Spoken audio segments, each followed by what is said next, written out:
Amazon has announced new Echo devices that are coming out soon. There's the new Echo Dot Max, updated Echo Studio, the new Echo Show 8, and the Echo Show 11. Amazon says that these new AI-powered devices are purposely built for Alexa Plus. And after looking at it, this is the biggest change and upgrade to the Echo lineup in a long time. You got some new features and you got some new hardware. You also have some new pricing. These are definitely the most expensive Echoes that I've seen. And I'm wondering, did Amazon step up their game when it comes to the hardware side? Are we going to get better touchscreen performance out of these? Or are they just trying not to lose money selling Echoes anymore and actually profit selling each device? If you're new to my channel, you'd see that there's a lot of smart home content when it comes to Apple Home.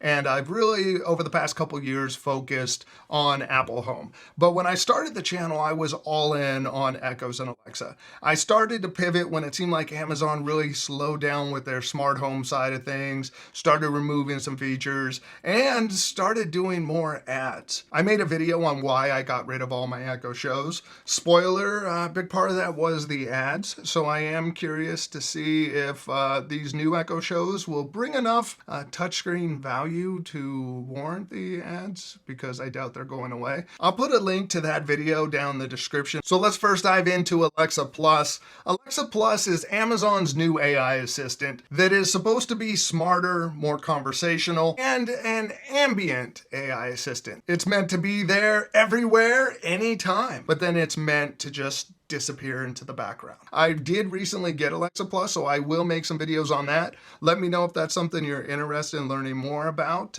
Just leave me a comment on that. And one thing I'll say is, as someone who uses Apple Home and Apple products, Siri is not bright at all. Siri executes commands well, but is not necessarily a great assistant. Amazon has definitely had the better assistant. Now with this updated version, it is definitely more conversational. You make a request and it sounds a lot more natural now. And when you make a request, it'll continue to listen after it finishes speaking. So you can go back and forth and have a conversation.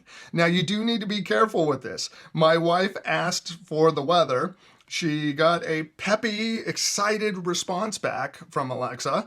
And in return, my wife is like, I don't like this. And she was just talking to herself. When Alexa heard that my wife didn't like it, she had asked what she didn't like about it. And my wife said the new sound of the voice and the excitement. So Alexa turned it down and asked if she liked this better, which that's a little creepy, but I haven't played with it too much. I definitely need to dive in more, and I'll need to figure out the best way to test Alexa Plus. So if you do have any ideas, definitely share those with me. The new version is supposed to make things easier to just speak naturally and not have to remember specific commands to ask. You can even ask to have automations written for you. Alexa Plus will also start to learn your routines and what you're doing, and you could feed it more information. You could even upload emails and different information to it. Uploading personal information and all that to help Alexa know me better does not sound appealing at all. I'm a private person. I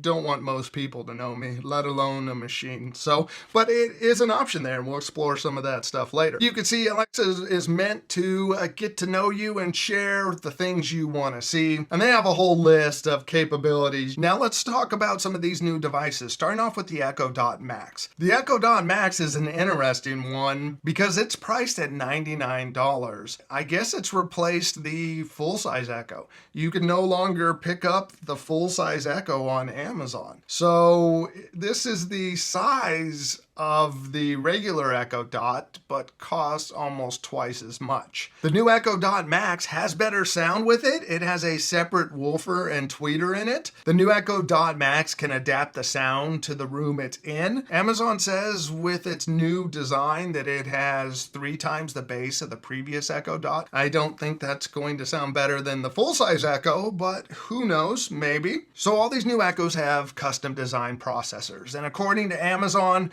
they have an all-new AI accelerator designed to run AI edge models of the future. The Echo Dot Max uses an AZ3 to enable better conversation detection, one of the most important yet challenging parts of building an ambient AI anyone can talk to from anywhere in the room. The AZ3 powers our best microphone array yet, supporting even more natural, free-flowing interactions with Alexa Plus, filtering out background noise and improving Alexa's ability to detect the wake word by 50%.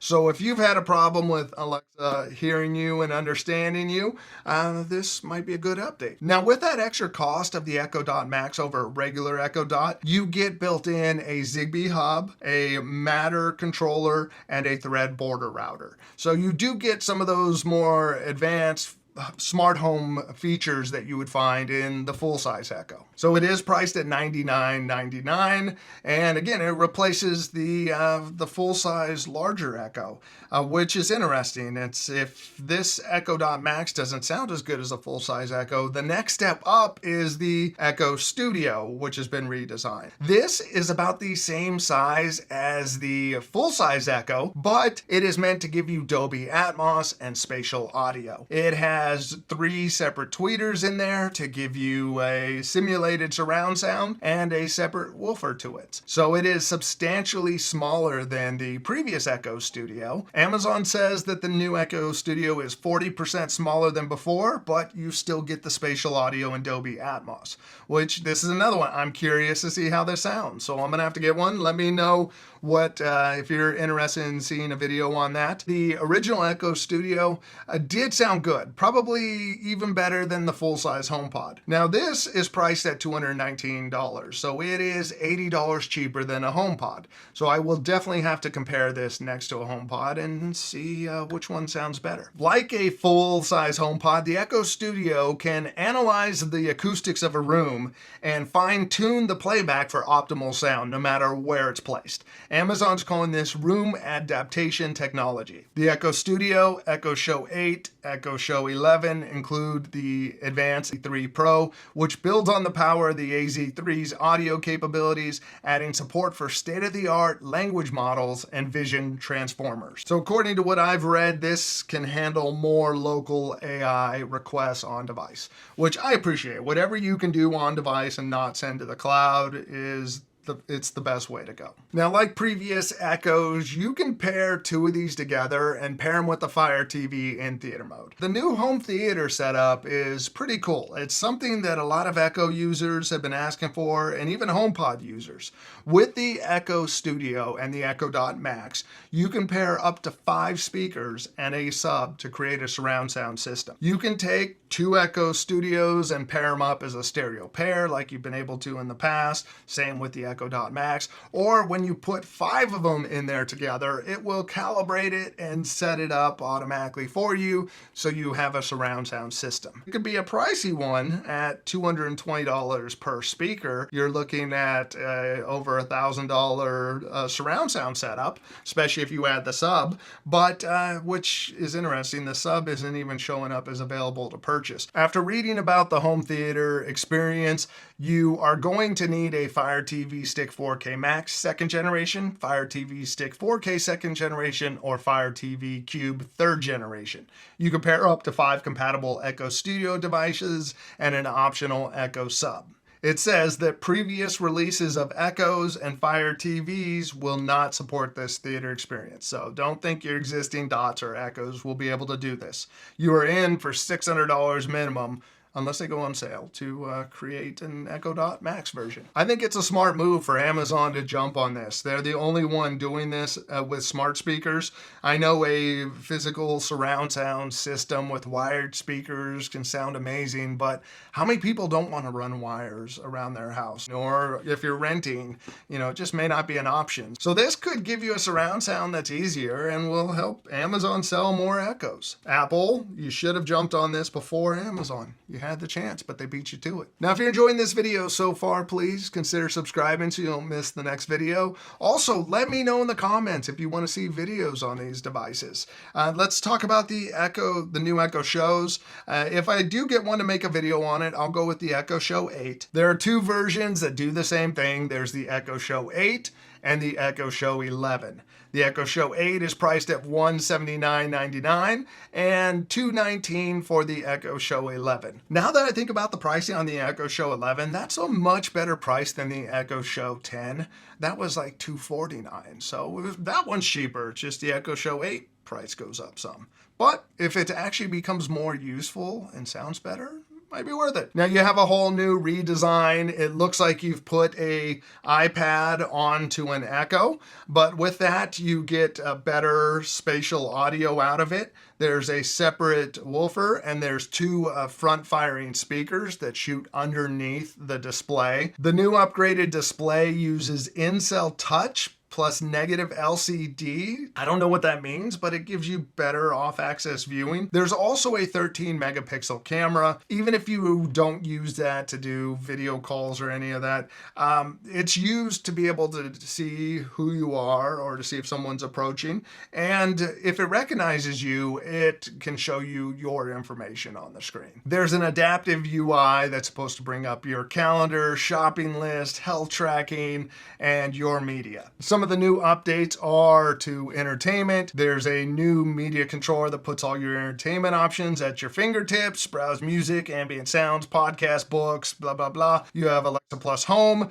This new smart home experience is easy to control all your connected devices at once. See event summaries from your Ring cameras and more all in one place. Like the Echo Dot Max and Echo Studio, this does have a Zigbee hub built in, a Thread border router, and can serve as a Matter controller. When it comes to home organization, there's new color-coded calendars to make it track family activities, while Alexa helps manage scheduling conflicts. Alexa will also help organize your to-do list by assigning tasks to different family members and suggesting action she can take on on herself based on her capabilities. Sounds like Alexa's ready to take on the household for you. You know, it's like, hey, you sit down, I'll tell the kids what they need to do, I'll let you know what you need to do, and I'll handle what I can do. Cool. Maybe I will need to get into Alexa Plus. Amazon says there's shopping essentials. With the new Alexa Plus shopping widget, you can keep track of your Amazon, Whole Foods, Amazon Fresh shopping activities in one place, from tracking your deliveries to reordering essential items. Alexa Plus can also help you discover the perfect gift for any person or occasion across Amazon's vast catalog. Get out of here. It's going to help me shop on Amazon. Who would have thought? Sorry. Being a smartass. For health and wellness, we're now working with Aura to help you achieve your health and wellness goals. If you choose to connect your Aura account, Alexa can provide personalized suggestions like getting a quick workout based on your schedule or nudge you when you're nearing your optimal sleep window. Of course, personal wellness information is treated with the highest standards of privacy and security you've come to expect from Amazon. Now, Alexa can help encourage you to work out. You know, hey, you have an hour between appointments and you haven't moved enough today. Get up and do something. I could probably use that. The Echo Shows definitely have a more modern look to them. They don't look like chunky old tablets. I am curious to see how well they respond. That's been one of my biggest complaints, is how slow the touch interface is. I hope with the screens they're using and with their processors that it'll make for a snappier interface. I mean, I would love to have a display that I could just, boom, hit something, brings up my stuff instantly, and not be as slow as the previous versions were. My biggest concern is that this looks useful right here, but how much of Amazon's other home screens and now sponsored content are we gonna see? I'm gonna have to try one out. I have to. I've pretty much bought every Echo along the way, so I gotta try this one out, but I just see the ads coming. Let me know your guys' thoughts on all of this. Now, if you made it this far and you haven't already, please consider subscribing. Check out future videos. If you can, give this one a thumbs up. It definitely helps out. Next, check out this video or this video. I don't know what it's going to be, but check them out. They're good. I'll see you over there. Thanks for watching. Bye.